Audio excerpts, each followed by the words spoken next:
Can we celebrate God one more time?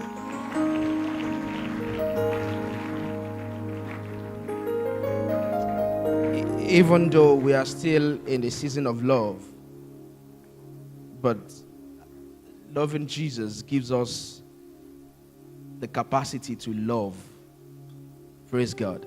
So that means if you have not fulfilled the requirement of loving Jesus, you would not have the ability to love effectively. Because the Bible says he had shared his love abroad on our chest. Praise God. Can we celebrate Jesus one more time? Hallelujah. Can you please help me to celebrate my father and mother in the Lord? Hallelujah. See, one of the things, in fact, what I'm doing here today is because of them. I started everything in church. Do you understand? So everything is in this place. Help me to tell your neighbor, everything is in this place, including your spouse. You know what Isaac, you know what Abraham told Elijah of Damascus? He said, go to a place where you find our family members and go and look for a spouse. So, praise God. Can we celebrate God one more time? Because as that Emma is pushing me, I'm looking at the time. So, just want to thank them for this opportunity, and I do not take it lightly. Celebrate yourself, and you can have your seat.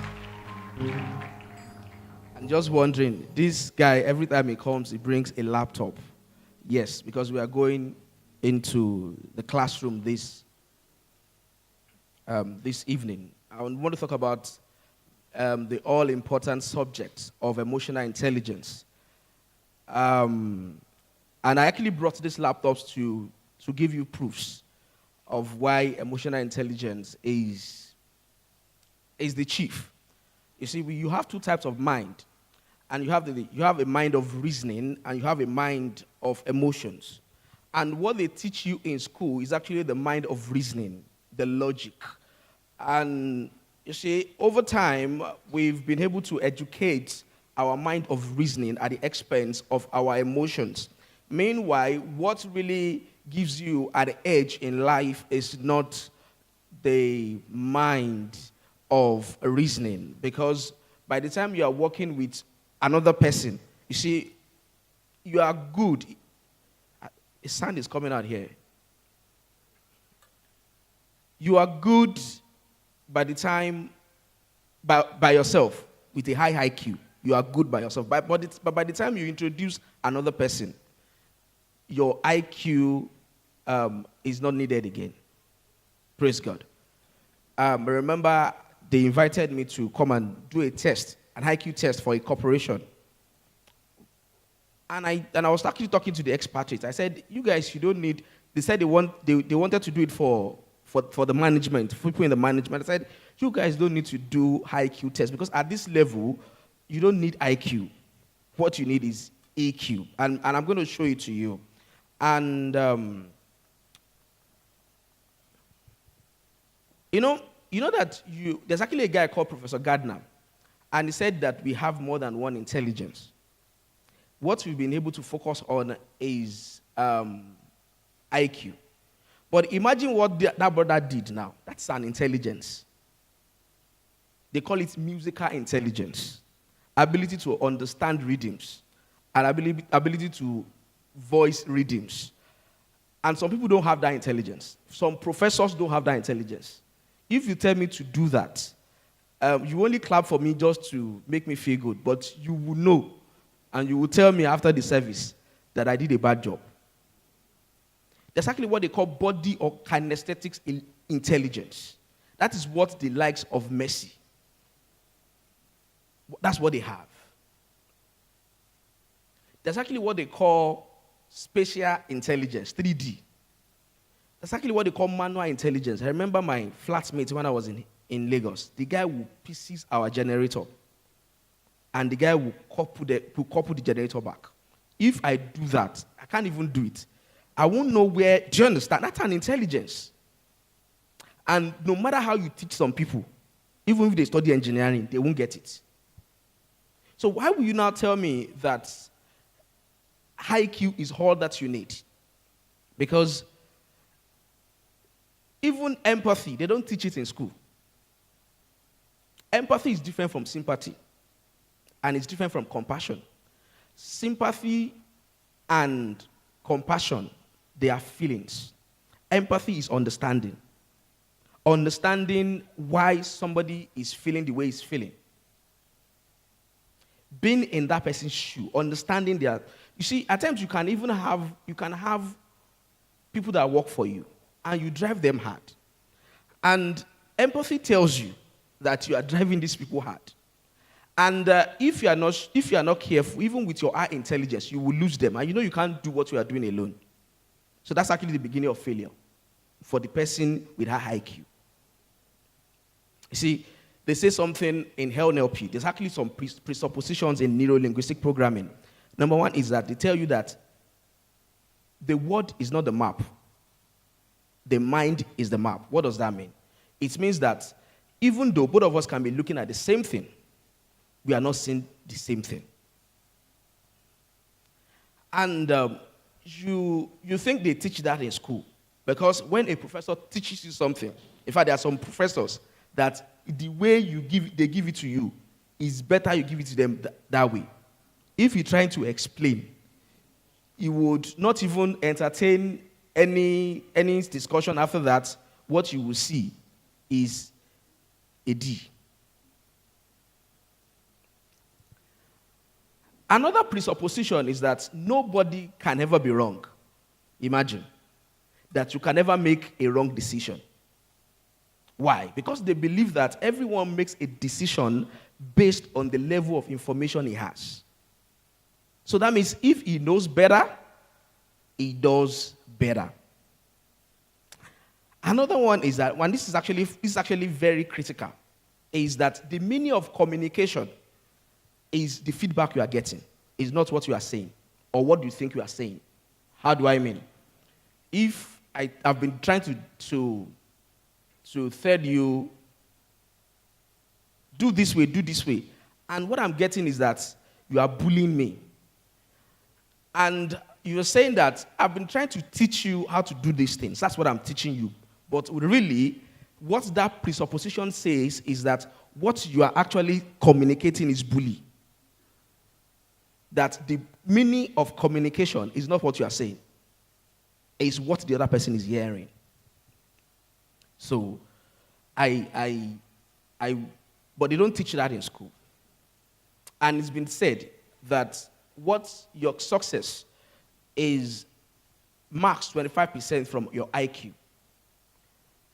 And at the minimum, 75% of the EQ. Ability to read between the lines. Ability to shut up. Do you know that you can be assertive without not being pushy? As in, you are assertive without not being pushy. And you are conversational without not being a chatterbox. So where do you draw the line? You can be energetic without being hyperactive. You think you are being passionate. You can be callous to rejection, but open to feedbacks. You know, that's actually the way some people behave in life. They want to do something, and they are telling you, this is what you are doing. It cannot go through that place, through this route. And you're saying that is the way I'm going to do it. But really, because feedback is actually what an emotionally intelligent person fits on. And you are saying, no. You just realize that you spent 20 years on that project because you are callous to rejection At the same time, you are not open to feedbacks. How would you be empathic without not being absorbing? How do I mean? That do you understand? That I understand your situation, but what you've done is not right. I was having a discussion yesterday, and I was saying that what really makes people blue is not talent, it's courage. And courage is one of the key factors in emotional intelligence. It is called realignment. That's the third factor. We are still going to get there. What is that? Do you know that at times, people that are talented, they try things for the first time. It doesn't work. And they get back home. They are unable to realign. But a guy, do you know that most of the guys in the music industry, in fact, this brother that just left this place can mentor them voice-wise. But you know what they have? Do you know what they have? They have courage. So, and I'm going to tell you, so that means it is not about intelligence. So I'm just trying to give you proofs that you can relate with. I'm just going to run through them. So let me just give you proofs. I've talked about multiple intelligence.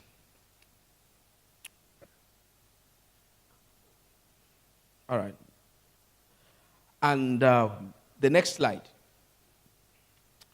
That shows that, you see, what you see on top of the iceberg is just the IQ. What drives you is underneath. So that means 75% is underneath. So let me quickly run through the proofs. I'm still going to give you the definition for a study of Harvard graduates. I'm just going to run. So that's a study of Harvard graduates in the field of law, medicine, teaching, and business find that scores on entrance exam, a surrogate for IQ, had zero or, in some cases, negative correlations with their eventual success. As in, do you know what happens then? By the time they were, what you do when you enter such schools, you do IQ test. But 20 years, 30 years down the line, they realize that it's not even about what these guys came in with.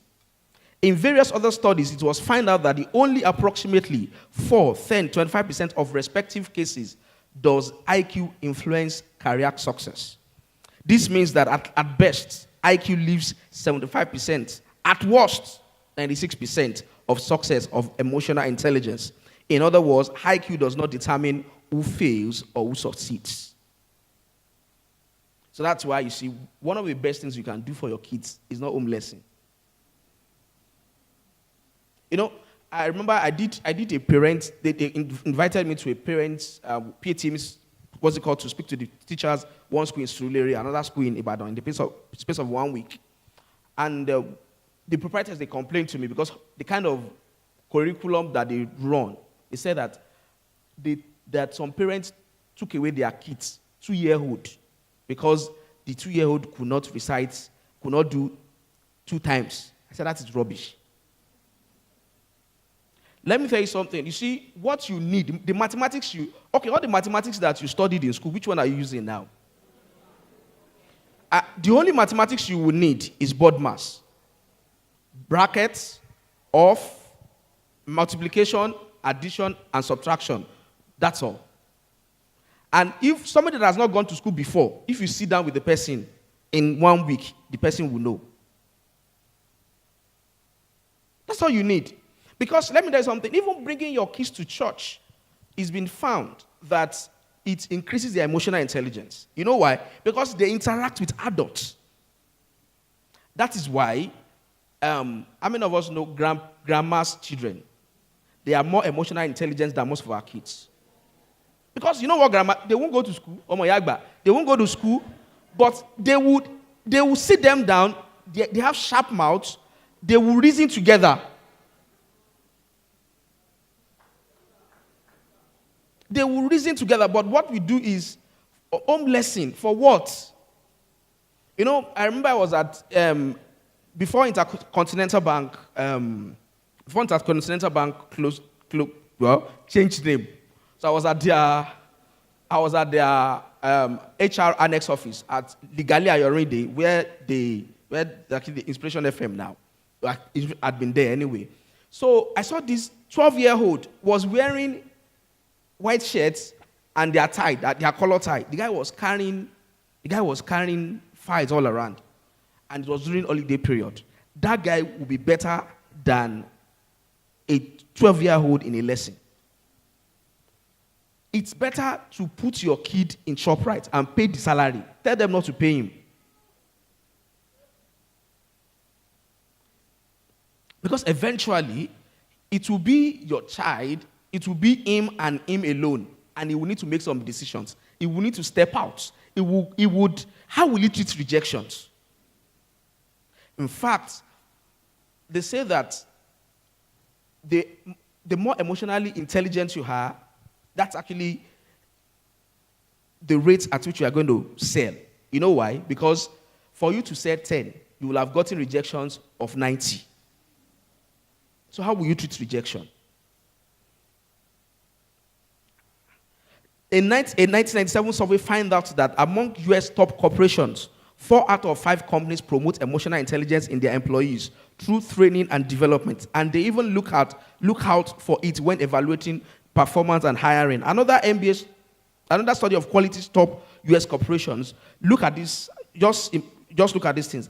Are looking in MBA graduates shows that it's these three key qualities they are looking for: communication skills, interpersonal skills, initiative. Where do they teach initiative?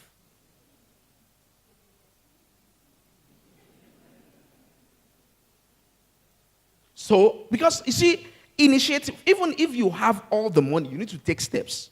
And let me tell you something about rich people. Rich people know how to train their kids. Rich people train their kids for ownership. That's why you just be wondering, and you mentioned one person, why would a 26-year-old be the MD of that company? Since that boy was 14, they had been training him for ownership. You know what they train us for? For employment.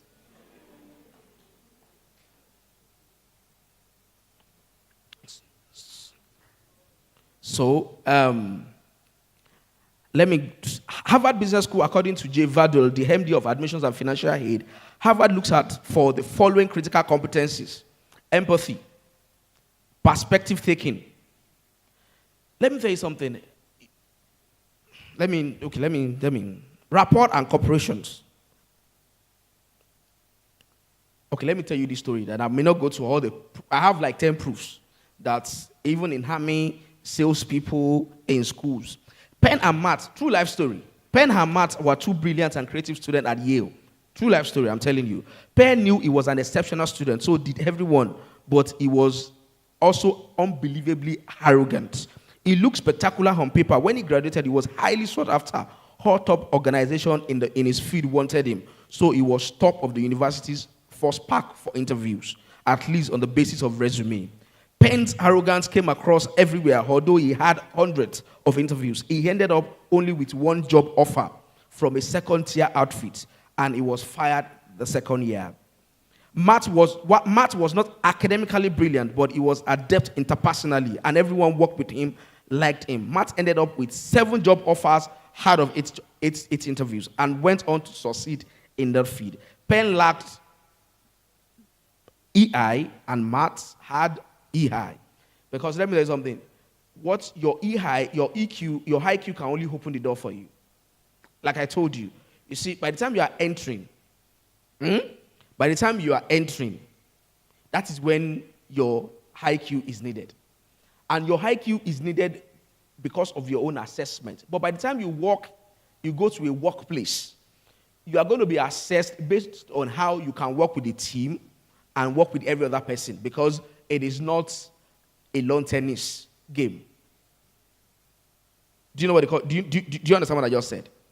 Workplace is like football, not like a lawn tennis. So have proofs. Can go to the proofs. There's one from, I think there's no, or let me read number 2. Okay, let me read number 3. Analysis of more than 300 top-level executives from 15 global companies show that 6 emotional competencies distinguish stars from the average. Number 1, influence. Influence. Do you understand? Do you know some guys that, that these guys, they don't even come to class. But when they say all the schools should do something, all the schools, everybody will do that thing. And that is why they don't do that in Nigeria. What they use as a basis of scholarship is not only IQ alone. I know somebody, if I mention his name, you will know him. The job that he got, an international job, he got it because he was doing one particular thing in fellowship. Do you know that one of the hardest things to do in school was to lead a fellowship? Volunteering work. You don't know? Like somebody says, if you want to know how hard is it to lead people, open a WhatsApp group. And tell them not to post.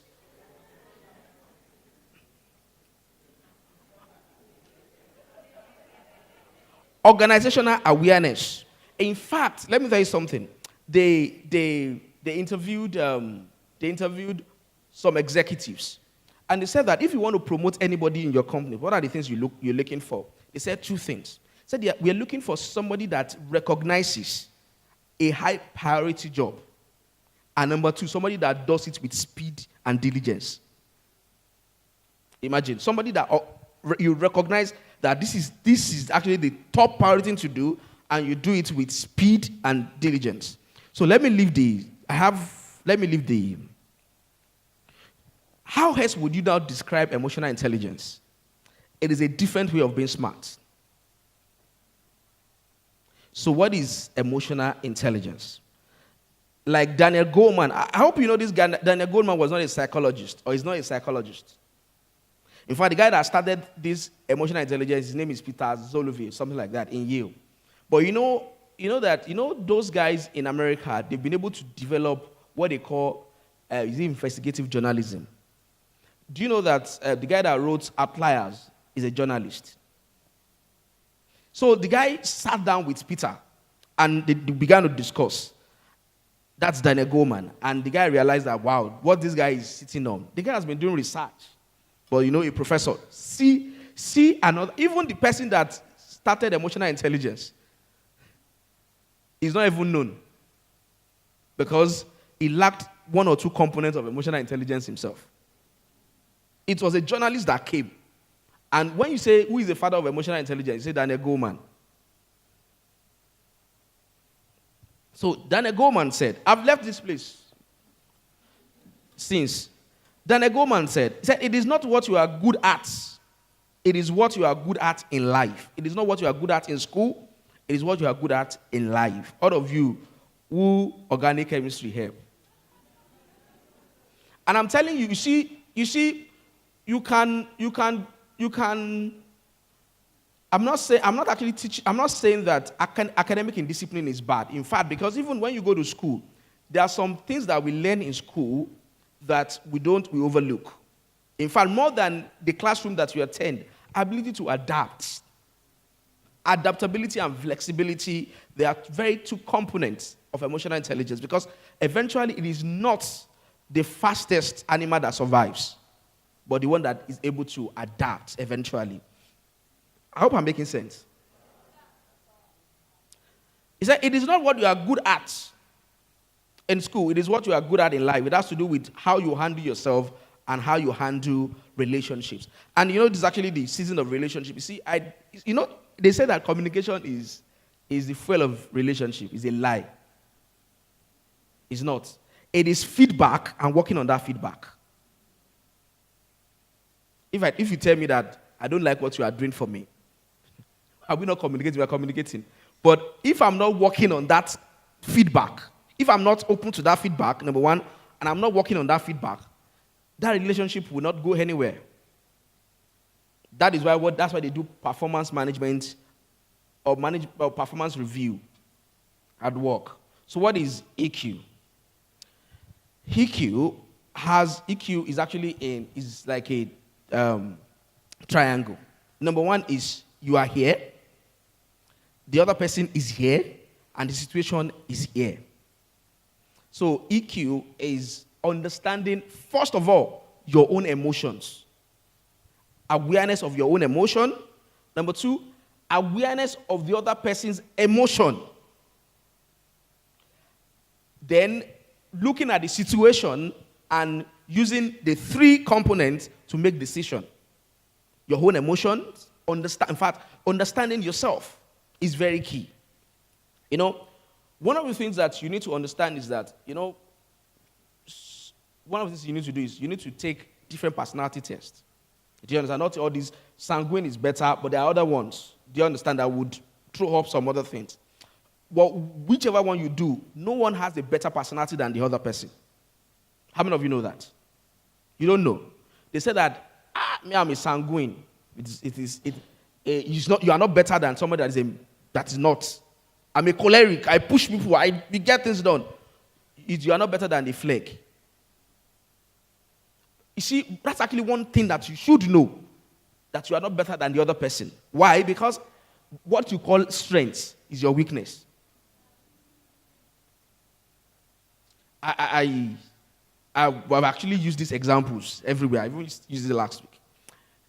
So imagine a bank MD as a woman. We have few of them.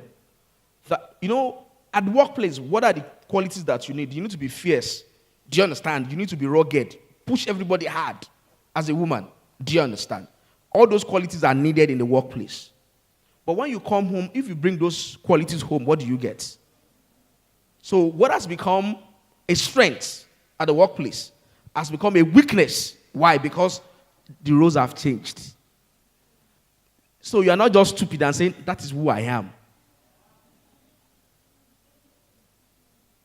But as a housewife, what are the things that you need? You need to be receiving, open, do you understand? Love every other person.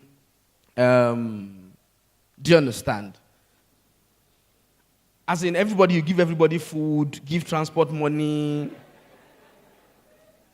But in the workplace, as a bank MD, I'm using bank because you know that it is the eyes that the crab uses to watch over his head.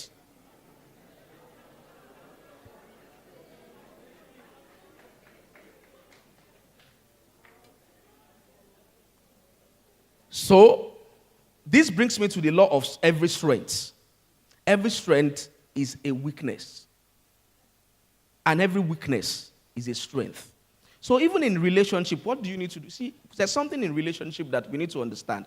You see, the rate of divorce will be low if you know that there's actually what they call expectation management in EQ. You are not marrying an angel. So the moment you know that you are not marrying an angel or your business partner is limited. You know, so you have some business partner that, okay, we agree, this is your home part, this is my home part. You are going to write the proposal. By 7:30 a.m., you have the meeting 8 a.m. You are the one, you woke him up, and he has not even written that thing. So when he's inside Uber, that he's trying to put the proposal up. When you have that, when you know that, whatever partnership you go into, you will understand. You see, you will tell. So another thing is that in expectation management is that if you say you like good qualities about somebody, you should be able to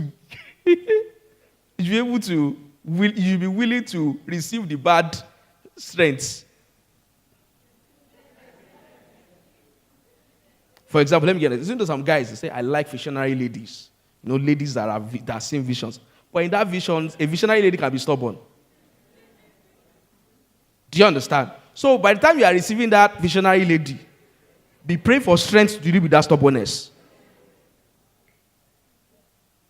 Except you want a lady that you'll be using remote control for. And if you want a lady that you'll be using remote control for, then be ready to whine him when she needs to take initiative. So that's actually, this is expectation management. So when you know that the husband, as handsome as he is, he will snore. There's nobody that doesn't snore. Work very hard or do something, you will snore.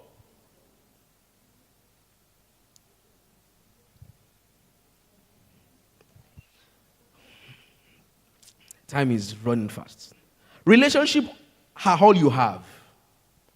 This was confirmed by a nurse, Browning Well, who revealed top 5 regrets people who make on their deathbed. You know what this nurse did? This nurse had actually been working with people, dying people. You know, there's some, God bless Nigeria. There are different types of nurses. This particular nurse was working with dying people.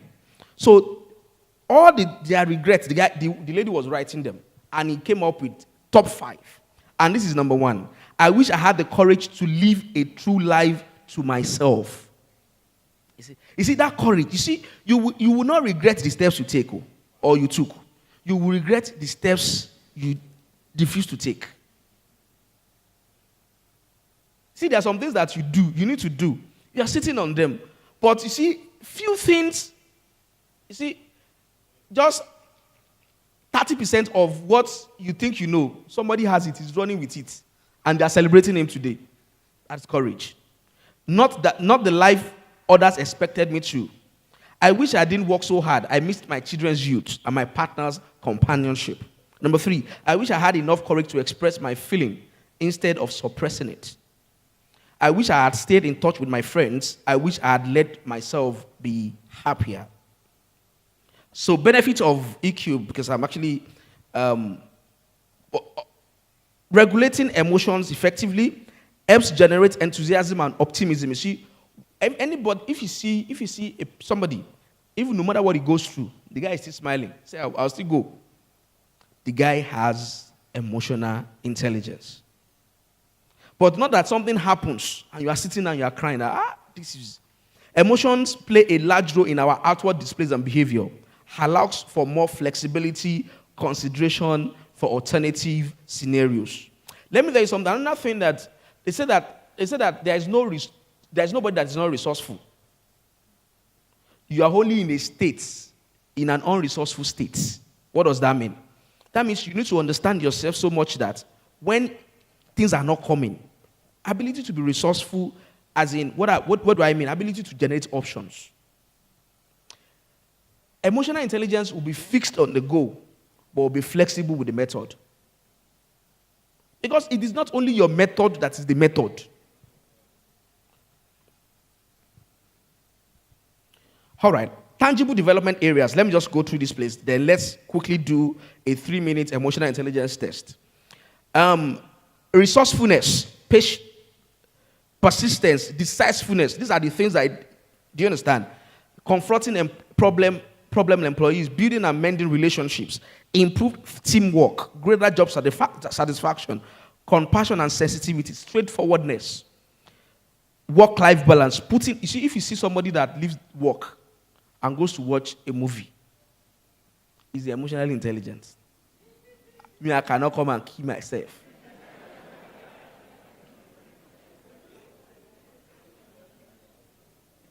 I saw somebody that I think she's very serious. I saw some garden pictures. Praise God. Some garden pictures and some olden moments. I think they are close to 20 years in marriage, but I still saw those things. Praise God. That is emotional intelligence. Because this is all I have. Self-awareness, commercial negotiation, better customer care, increased ability to achieve objectives, more engaged employees, staff reviews, organization commitment, increased well-being, maximizing productivity, reducing absenteeism, rapport building. So there are 5 components in emotional intelligence. Go to where you have monkey. There are 5 components of emotional intelligence. Number 1, awareness. Being able to see ourselves from outside of ourselves. Do you do that sometimes? That you are discussing with somebody, then you now remove yourself. I'm not talking only voodoo, but in your mind, you are looking. You see, you should watch yourself conversing. Like what I'm doing now, I'm watching myself doing what I'm doing. A portrait of the perception others have of us? What are the perceptions other people have of me? A knowledge of our strength and our weaknesses. What do I do that affects others or that infect others? That is awareness. That is the first one. Number 2, resolution. Managing your emotions. Ability to stay focused, even through seemingly difficult situation. That is when things are not going well. But are you still focused? Just 6 months challenges. You switch careers 3 times. Do you know that you need emotional intelligence to stay on a project for a long time?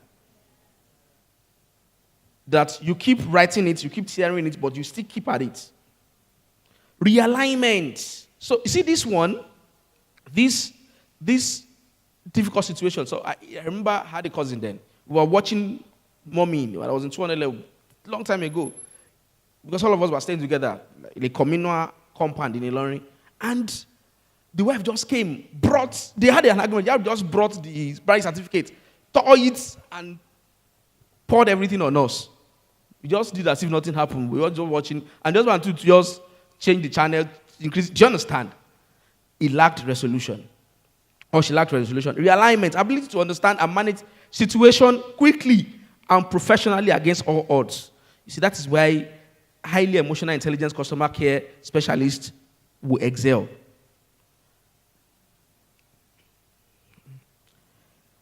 Hoarders. All right, let me read this to us. Something happened to being sensitive to the feelings of others.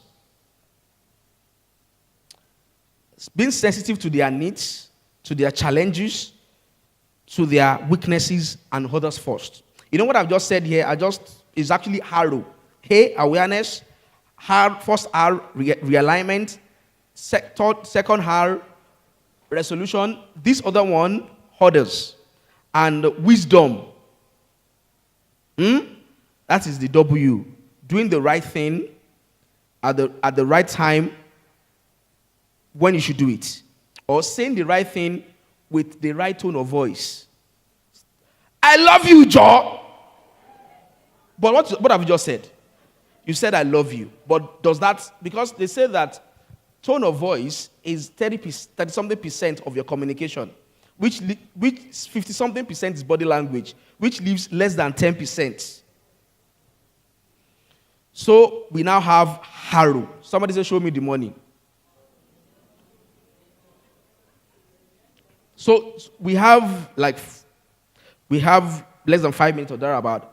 Should we just quickly do the HARO test? I'm just going to ask you questions. Should we do the HARO test? All right, anywhere we get to, you do school too. All right, awareness. There are 8 things that we are looking for in awareness. Number 1 is that, do you understand why people like you? That's number 1. Number 2, what are the things that you do to offend people? Do you understand things that you do to offend or annoy people? Are you comfortable with the person that you are?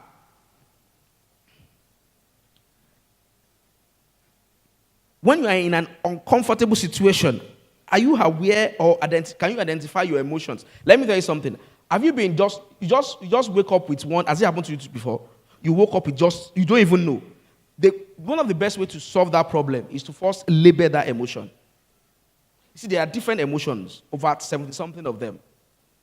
And it's from bereavement to anxiety to falling in love. Falling in love is actually the highest emotion. Yeah, that's the highest emotion. And losing somebody very close to you is the other one. So they've described it as,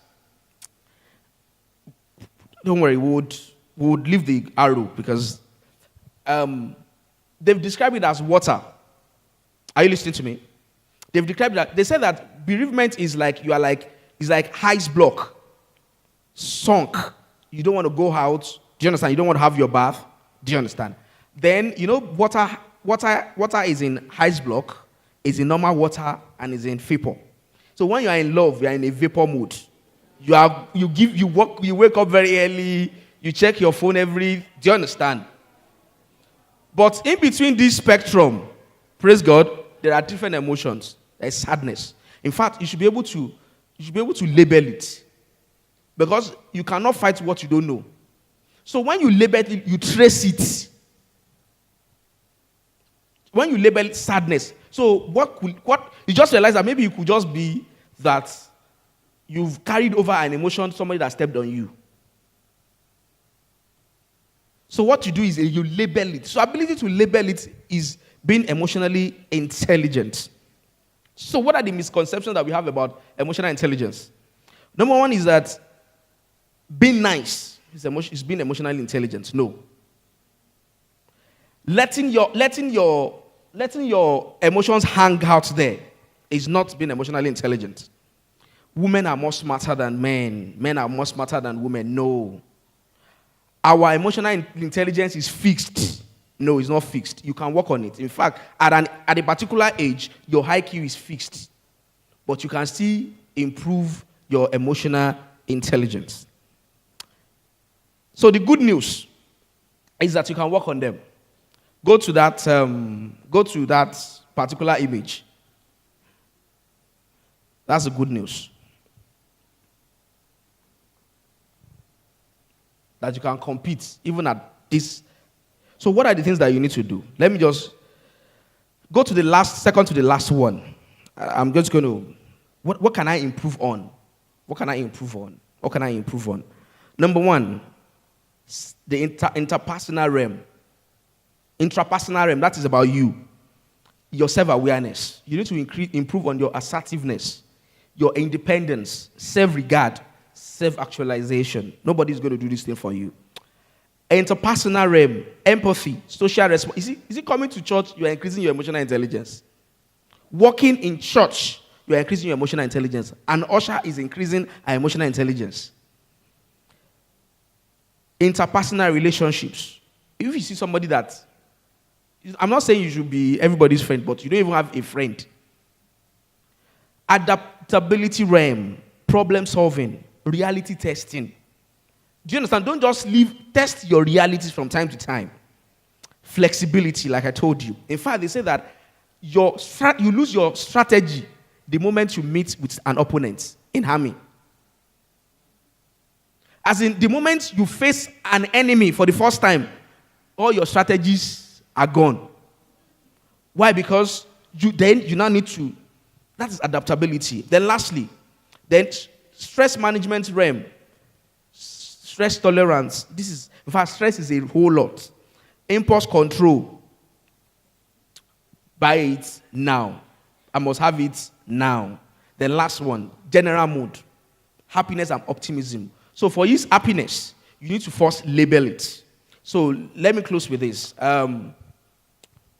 What are the things that I need to do? That's actually 8.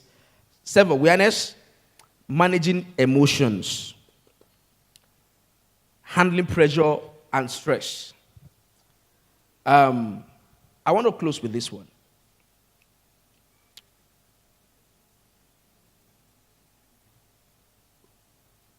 Success is not anybody's right. Do you understand? But some people, they've personalized success. Why? Because of their perception. In fact, it is said that your perception of any situation is a function of your emotional intelligence. So they now say that one thing that you need to do most times when you find yourself in this situation is to question your own story. You know, everybody has a story. Why you can't do it? Why somebody is better than you? Question it. Question it. That they have 2 heads. So, and I'm pushing it to you this evening. Are you questioning your stories? Because not everything that you tell yourself is true. Thank you very much.